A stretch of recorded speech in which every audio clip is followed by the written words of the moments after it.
자, 앞선 영상에 이어서 이제 통치 제도의 정비 쭉 보도록 하겠습니다. 교과서로는 58, 59가 되겠습니다. 프린트는 그대로 그 차시 보면 됩니다.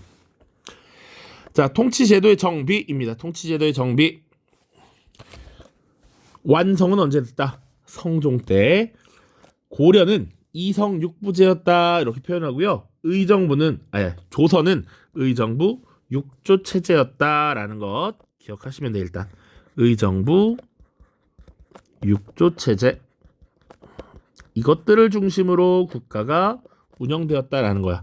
국정 최고기관으로서 의정부라는 게 있었다. 여기서 근무하는 관리들 의정부의 대장을 주로 정승들이라고 했습니다. 삼정승이라고 했어. 영의정, 좌의정, 우의정이라고 했고 이들을 일컬어서 재상이라고 표현했다. 그리고 의정부에서는 물론 다른 관리들도 있습니다만 이들의 핵심이란 얘기야. 6조에 각각의 업무를 맡겼습니다. 이호, 예병, 형, 공이야. 자, 우리 교과서 59쪽에 보면 각각의 역할이 다 나와 있습니다. 그 2조는 주로 제도, 관청의 제도, 관청의 조직, 그리고 문관의 인사 이런 것들 담당한다라고 보시면 되고요. 호조는 주로 돈과 관련된 거야. 재정, 세금 이런 것들. 예조는 교육, 그리고 외교, 물론 교육과 관련된 과거시험 이런 것들도 다 예조에서 담당을 했고요. 병조는 국방, 군사, 무관의 인사 담당했을 겁니다. 형조는 형벌, 재판, 집행 이런 것들. 그리고 공조는 건축, 토목, 공사 뭐 이런 것들 되겠습니다. 자, 이거 각각 외워야 되느냐? 그냥 대략 알면 됩니다. 그냥 대략. 그보다 중요한 건 나머지 기구들이야. 멘트 보시면 승정원부터 성균관까지 되게 많아요. 각각 기능을 알고 계셔야 합니다. 알겠죠? 승정원은요, 말 그대로 왕의 비서기구야. 왕의 명령을 받드는 기구가 승정원이다. 그리고 의금부는 특별 사법기관이었습니다. 주로 왕에게 반역을 꾀하는 죄인들을 불러다가 조사하고 고문을 가하는 이런 모습들. 혹시 예를 들면 이렇게 나무 의자에 이렇게 앉혀서 사람을 이렇게 앉혀가지고 니놈의 잘못을 뉘우치렸다 고하렸다 뭐 이렇게 해. 다리가 이렇게 있을 거 아니야? 그러면 나무 막대기를 이렇게 크로스로 이렇게 넣고 줄이를 틀어라 해서 막 여기 허벅지가 막 피가 터지고 난리가 나고 막 으악 하고 이런 거 나와. 그 기구가 의금부야. 의금부. 왕에게 주로 반역을 꾀하거나 큰 잘못을 했을 때 왕이 직접 벌을 내리는 이런 사법기구가 의금부였다. 이 둘은 주로 누구의 권한을 돕는 역할, 왕권을 돕는 역할. 그죠? 그리고 사원부, 사관원, 홍문관이라고 하는 기구가 있습니다. 요거 3개의 세트 메뉴야. 요걸 묶어서 3사라고도 한다. 그리고 3사에 근무하는 관리를 대간이라고 표현합니다. 대간. 고려시대 기억나? 중서문화성의 낭사와 어사대의 관리들을 합쳐서 대간이라고 불렀습니다. 걔네랑 역할이 똑같겠지. 사원부 관리들을 감찰하고 잘못된 풍속이 있으면 교정한다. 왕의 잘못을 고하는 간언, 간쟁을 담당한다. 그리고 왕의 고문 역할을 해요.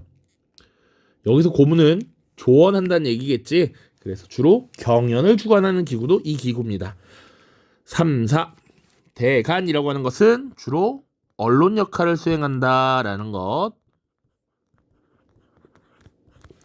자, 그 다음 한성부, 수도 한성의 행정을 담당하는 기구였고요. 역사를 편찬하는 춘추관, 그리고 교육기관으로서 성균관이 있었다. 알고 계시면 되겠습니다. 됐죠? 자, 그러면 요거는 지금 중앙이야. 중앙. 그치? 중앙을 어떻게, 국가의 시스템을 어떻게 말해야 되느냐? 중앙 통치가 되겠고요. 지방행정은 어떻게 했느냐? 오른쪽이야. 오른쪽. 여기는 지방행정입니다. 자, 전국을 8도로 나누었다라고 하는 것. 전국을 8도. 그러면 고려시대는 5도 양계. 일반 행정구역은 5도로, 군사행정구역은 양계로 나누었는데 이제 그런 거 구분 없이 8도로 나누었다. 그래서 밑에 특징 첫 번째, 이젠 지방행정을 하나로 통합해서 일원적으로 확립했다라고 하는 거야. 그리고 8도에 파견했던 관리를 관찰사라고 표현했습니다. 그리고 그 밑에 부, 목, 군, 현을 두었는데 거기 파견했던 지방관을 수령이라고 해. 자, 그래서 이제 모든 군현에 수령을 파견했다라는 거야. 특징 밑에 봐. 특징 두 번째, 모든 군현에 지방관을 파견했다. 고려시대 때는 어땠는데? 지방관이 파견된 주군, 주현, 지방관이 파견되지 않은 속군, 속현이 있었는데 이제 그런 거 없어졌다. 모든 군현에 지방관을 파견할 수 있었고, 그리고 또 특수행정구역이라는 거 없어졌다. 기억해야 돼. 자, 그리고 부목군현 밑에 솔직히 마을 단위가 있겠죠. 면, 리, 통이라는 거 있었는데 여기까지는 지방관을 파견한 게 아니야. 최소 단위가 군현이고요. 여기는 마을이야, 마을. 그래서 이런 마을은 주로 향리가 담당해서 수령을 보좌했다, 서포트했다라고 보시면 돼. 그래서 인구를 파악하고 부역을 징발했다. 그래서 관찰사의 역할, 수령을 감독하고 감찰, 행정, 사법, 군사의 권한을 가졌다. 수령들도 왕의 대리인으로서 행정, 사법, 군사권을 가졌다. 향리, 수령을 보좌하는 역할이었다.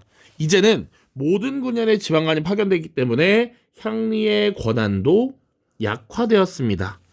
수령에 직속되는 진짜 서포터가 되었다. 그래서 이제는 요새는 사극을 여러분들이 잘 안 봐서 걱정인데 드라마 같은 데 보면 저기 탐관오리 혹은 사또들이 주강에 딱 앉아있으면 예 사또 이렇게 약간 굽신굽신거리는 목소리를 내는 친구들이 있다. 그들이 주로 향리라고 합니다. 향리. 조선시대의 향리는 그만큼 권한이 약했다. 고려시대보다 약해졌다. 자, 그리고 요새 잘 나오지 않는데 요까지 볼게요. 지방에 남아있는 선비들로 구성된 유향소라고 하는 기구가 있습니다. 유향소. 그 지방의 선비들이, 지방 사족들이 구성한 일종의 단체라고 보시면 돼. 그래서 이들이 모여서 어떻게 하면 우리 마을을 잘 운영할 수 있을까? 마을의 실정은 그 마을 사람들이 잘 아니까 향촌 자치를 주도하기 위해 만든 기구다라고 보시면 되겠고요. 이들이 주로 수령들, 지방관들을 도와주는 역할을 하겠지 수령을 보좌하기도 한다. 이렇게 보시면 돼. 그리고 어느 정도 백성들을 또 교화하는 역할을 합니다. 마을의 어른들로서, 마을의 선비들로서 백성들을 교화하면서 수령을 도와줘. 마을에 필요한 것이 있으면 수령에게 건의도 하고 도움도 줍니다. 그리고 또 향리들을 감시, 감독하는 역할도 주로 수행한다라고 보시면 돼. 그래서 유향소가 하는 역할이 꽤 있었기 때문에 유향소의 어느 정도 위치, 지위를 인정해주고요. 대신 중앙에는 경제소라고 하는 것을 설치해서, 이건 서울에 설치한 거예요. 서울에. 그래서 이 유향소와 연락망을 구축합니다. 그래서 이 유향소를 관리, 감독하는 이런 모습들도 보여주고 있다. 이렇게 보시면 되겠습니다. 지방행정 이렇게 정리를 하고요. 특징 잘 기억해 두셔야 돼. 자, 오른쪽입니다. 요것은 이제 교육 및 관리 등용이라고 보시면 되겠지. 자, 이 시대는 학교 제도와 과거 제도가 어느 정도 결합했다라고 보시면 돼요. 그래서 중앙에 가장 핵심적인 교육기관이라고 하는 성균관이 있었다라는 거 기억해야 되고요. 사실 서울에는 동부, 서부, 북부, 남부에 4부학당이 있었다. 요거 서울입니다. 서울. 그리고 지방의 교육기관으로 향교가 있었는데 이런 것들이 과거 제도와 지금 연관이 됐다는 거야. 한번 보자. 가장 초등교육기관으로서 존재했던 것이 서당이라는 게 있어요. 이런 서당은 서울에도 있고 지방에도 있었어. 그러면 서당에서 어느 정도 기초적인 교육을 받은 학생들이 일종의 중고등학교인 사부학당과 향교를 다녀. 여기서 졸업을 하면 이제 속과에 응시할 자격이 주어집니다. 그래서 사부학당이나 향교의 졸업생이 속과에 응시해. 그리고 합격하면 보통 생원 혹은 진사라고 불렀어. 그래서 속과를 생원과 진사과라고도 불렀습니다. 이 속과에 합격하면 조금 더 공부해서 바로 대과를 바로 응시할 수도 있었다. 그지? 그런데 내가 좀 더 공부를 하고 싶어 라고 하면 속과에 합격한 사람만이 이 중앙에 성균관에 입학할 수 있었다. 그리고 성균관에서 공부를 어느 정도 끝내면 대과, 이게 메인 시험인 거지, 대과에 응시를 하고 대과에 합격하면 관료가 될 수 있었다라는 겁니다. 이 시스템은 그냥 간략하게 이해만 하시면 돼. 기초적인 초보교육 서당에서 받고 중고등교육 사부학당이나 향교를 졸업하면 된다. 그러면 속과라고 하는 것을 응시할 수 있었어. 여기에 합격하면 생원 혹은 진사라고 불렀는데 속과에 합격한 사람은 바로 대과를 응시할 수도 있고 혹은 공부를 더 하기 위해서 성균관에 들어갈 수도 있었다. 어쨌거나 최종적으로 대과에 응시해서 합격하면 관료가 되었다라는 것이죠. 그리고 이 시대의 특징, 음서 대상이 축소됩니다. 과거의 중요성이 그만큼 높아졌다는 얘기야. 고려시대는 5품 이상 고위관리의 자제들이 음서 혜택을 받았는데 조선은 2품 이상이면 2품 이상 돼야 음서를 받을 수 있었다. 그만큼 음서 대상이 축소됐다라고 하는 것이고, 고려시대에 없었던 묵과가 제도화되었어. 그러니까 고려시대는 필요할 때만 묵과를 일시적으로 특별하게 여는 경우가 많았는데 묵과를 제도화시켰다. 또 고려시대와의 특징, 고려시대에는 승려들에게도 과거 시험을 볼 기회를 줬지. 그런데 조선시대에는 지금 불교를 별로 중요하게 여기지 않아. 승과 같은 게 없었다라고 하는 것도 기억해야 됩니다. 고려시대는 승과가 있었고 조선시대는 승과가 없어지지. 그러니까 조선시대의 큰 기조가 승, 유, 억불이야. 유교를 숭상하고 불교를 억압한다라는 얘기입니다. 그러니까 당연히 승과란 건 있을 수가 없는 것이죠. 자, 의정부 서사제와 육조직계제는 얘기를 했습니다. 육조직계제, 왕권 강화를 위해서 육조가 직접 국왕에게 장계를 올리도록 한 것이다. 왕권 강화의 측면이 강했고 태종과 세조 때 실시되었다. 이렇게 보시면 돼. 의정부 서사제, 왕권과 신권의 조화였고요. 세종 때 실시되었다. 혹은 세종과 유사한 성종 때 시행되었다. 이렇게 구분을 하시면 되겠습니다. 이제 교과서만 보고 마무리 짓도록 하겠습니다. 자, 57쪽입니다. 57쪽. 유교 이념에 따라 통치체제를 정비하다. 자, 여기 호패라는 게 나와 있습니다. 지금의 주민등록증처럼 신분을 증명하는 호패. 그래서 16세 이상의 모든 남자에게 발급하였고 호패에는 주인의 이름과 출생연도, 과거급제 사실, 직위 등의 정보를 적었다. 그래서 호패를 세금을 거두거나 군사를 징발하는 등 통치에 활용하였다. 이렇게 보시면 되겠습니다. 자, 조선의 건국과 유교정치의 확립, 나머지 내용은 쭉쭉쭉 그냥 읽어보시면 되겠습니다. 다 다뤘던 내용이고요. 훈민정음, 해례본, 그리고 경복궁, 근정전 이렇게 사진이 있습니다. 각자 보시고 통치 제도의 정비 보시면 요것만 조금 더 보죠. 조선은 성리학 이념을 바탕으로 통치 제도를 정비했는데 경국대전을 편찬하여 이를 성문화했다. 문서로 남겼다. 세조 때 만들어지기 시작해서 성종 때 완성되었다. 중앙정치 조직은 왕 아래 의정부와 육조를 중심으로 구성했다. 의정부에는 재상들이 합의를 통해서 정책을 심의 결정하면서 국정을 총괄했다. 그래서 메인이 3정승이었어. 영의정, 좌의정, 우의정. 그 밑에 또 직책을 맡은 사람들이 있긴 있습니다. 육조는 각각 맡은 역할, 직능에 따라서 정책과 행정을 나누어 맡아 행정의 전문성과 효율성을 높였다. 조선 초에는 전국의 변화에 따라 육조직기제를 시행하거나 의정부 서사제를 시행하기도 했다. 육조직계대 태종과 세조 의정부 서사제, 세종과 성종.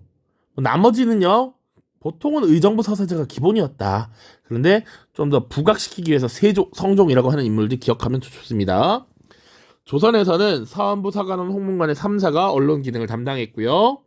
고려에 비해 국왕의 명령이나 관직 임명에 개입하는 권한이 축소된 대신 사관원을 언론 전담 기구로 독립시켰습니다. 이 과정에서 여러 고위 관료들의 비리를 과감하게 비판할 수 있는 이런 모습들도 나타났다. 자, 나머지 기구 쭉 읽어보시고요. 전국을 8도로 나누어서 관찰사를 파견했고 그 아래 부목군현을 두어서 수령을 보냈다. 모든 군현의 수령을 파견했습니다.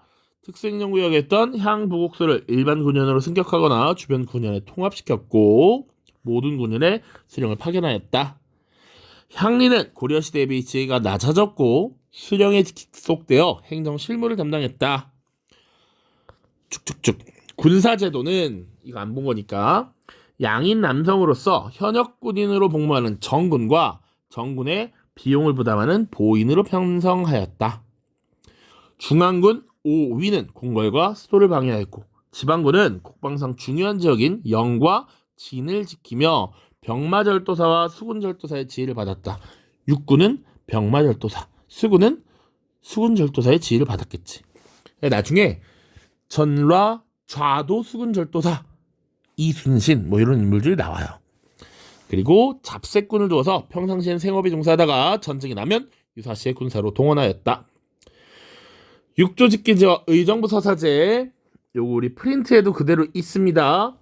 의정부의 여러 일을 육조에 기속하였다. 처음에 상, 국왕은 태종은 의정부의 권한이 막중함을 염려하여 이를 없앨 생각이 있었지만 신중히 여겨 서두르지 않았다가 이때 이르러 행하였다. 의정부가 관장한 일은 4대 문서와 중제시소의 재심에 관한 것뿐이었다. 4대 문서라는 건 당시 우리가 명나라를 4대 큰 나라를 섬겼다라는 얘기입니다. 4대 문서와 중제시소의 재심에 관한 것뿐이었다. 태종실록. 이게 뭐야? 육조 직계제. 육조는 각기 모든 직무를 의정부에 먼저 품위하고 물어보고 의정부는 가부를 헤아린 뒤에 왕에게 아뢰어 왕의 명령을 받아서 육조에 내려 시행한다. 이것이 의정부 서사제입니다. 육조 직계제는 육조에서 의정부를 거치지 않고 국왕에게 직접 보고하도록 한 제도로 왕권 강화에 기여하였다. 의정부 서사제는 육조에서 담당하는 모든 일을 의정부를 거쳐서 국왕에게 보고하도록 했다. 각각 시행했던 왕들도 기억하면 좋고요. 넘어갑니다. 교통통신제도도 정비했다. 봉수제를 정비했다. 공문전달과 공물수송을 위한 역참제를 실시했다. 그리고 조운제, 세금을 운반하기 위한 제도가 좋은 제도였고요. 조세를 한성으로 운송했습니다. 관리는 과거와 음서, 천거를 통해 등용했고요. 과거는 문과, 묵과, 잡과를 운영했고 문과를 가장 중시했습니다. 고려와 달리 묵과를 제도화했고요. 잡과는 해당 관청에서 실시를 했습니다. 잡과는 주로 기술직이었는데 이런 기술이라고 하는 것은 전문 영역이었기 때문에 해당 관청에서 직접 하도록 했다. 고려에 비해 음서의 혜택을 받는 대상이 줄었고 고위직으로 올라가기 위해서는 문과에 합격해야 했습니다. 그리고 교육제도는 관리 선발 제도와 연결하며 운영을 했고요. 문관 양성을 위한 유학교육을 강조했습니다. 중앙에 성균관과 사법당, 지방에 향교를 두었네요. 이 표도 우리 봤습니다. 경국 대전으로 본 조선의 통치 체제. 그냥 보시면 됩니다. 각각의 조가 6조가 있었잖아. 6조 6개 부서가 역할을 맡아서 수행했죠. 그래서 법전도 지금 6개 6전이라고 하는 형태로 구성이 된 겁니다. 각각의 조항을 보면 각 부서에서 무슨 일을 맡았구나 정도 알 수 있어. 그러면 돼. 알겠죠? 자, 여기까지 보도록 하겠습니다. 안녕.